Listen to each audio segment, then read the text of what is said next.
I'm going to tell you 3 secrets that are going to change your relationship with time and with your business. The first one we've hinted at is that delegation and automation are the key to reclaiming your time. The second one is that you can use leverage to reclaim time for future you.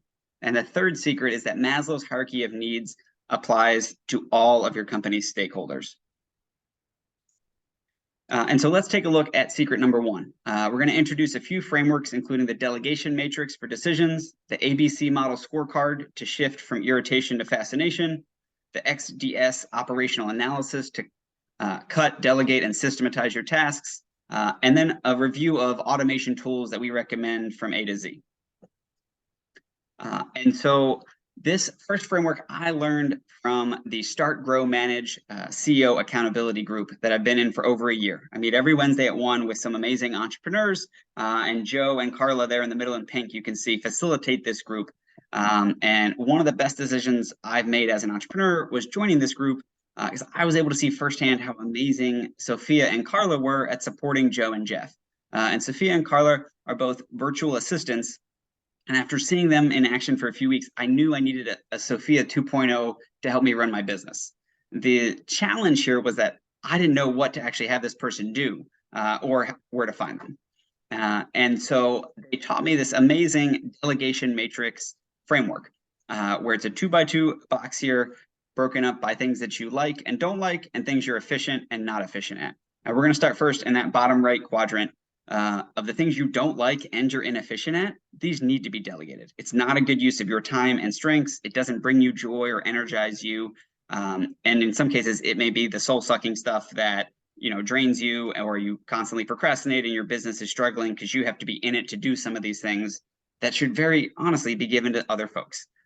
Once you identify these things and are able to delegate them, and I was, by the way, able to go through this exercise, come up with a position description for a chief of staff, and hired a virtual assistant through Work Better Now, the same company that Carla and Sophia are from, and able to delegate a lot of the things I didn't like and or was inefficient at. Because after you finish that first box, you can go to the bottom left, things you like but are inefficient at. You also need to give away because it's not a good use of time, as well as the top right, things you don't like but are efficient at. And then hang on to the stuff that you like and are efficient at. That's your strength zone, your unique abilities, by all means. But by thinking through what of the activities here you can delegate, it gives you a lot of power to free up your time and give it to somebody else. And in deciding who to delegate to, I highly recommend using different personality assessments like Myers-Briggs or Clifton Strengths Finders or Bleeker's Collaborative Intelligence or Gretchen Rubin's 4 Tendencies as part of your interviewing process to better understand the strengths that complement yours. You can also use this with people that are already on your team to think through how you might not be leveraging them to their full potential. Now I've got a couple more delegation principles that I learned from my dad and my former business coach, Steve Hyman. The first is the 10-80-10 rule. So if you're going to delegate something to somebody else, you need to be there for the first 10% of the project, explain why you're doing it, how it impacts the business and the broader organization, and then what does success look like? Define the end zone, the goal line that they need to reach, and then you get out of the way for the next 80%.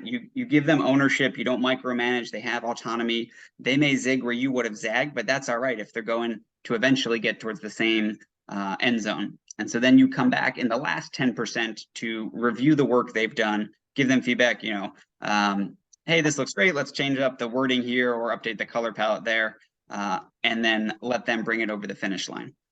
And so the corollary to this is the 20-minute rule. And so my dad worked in retail at Sears for 30 years, and they'd get, a truck day. They'd have a whole shipment of new fall sweaters they need to hang up on the display. And he would bring the box over and say, all right, team, I need you to go set up this display. He would leave, and then you come back 20 minutes later to see, did they start? And oftentimes people will struggle to have the activation energy or momentum to begin working on the specific project you've delegated to them. And so if they haven't opened the box, he'd come over, open the box, take out a sweater, hang up the first one, show them how it's done, give them a little kick in the pants and say, all right, now you do one, and then be able to go on their way knowing that any of the friction or lack of activation energy to get started has been cleared out of the way so that they can go be successful. And this ties in with what Steve taught me about the show, tell, check, correct. So you show someone how to do it, you tell them how to do it, you let them do it, and you come back, you check the work, and make any corrections necessary. I want to highlight that sometimes deciding what not to do is as important as deciding what to do when you're thinking about delegating the projects on your plate.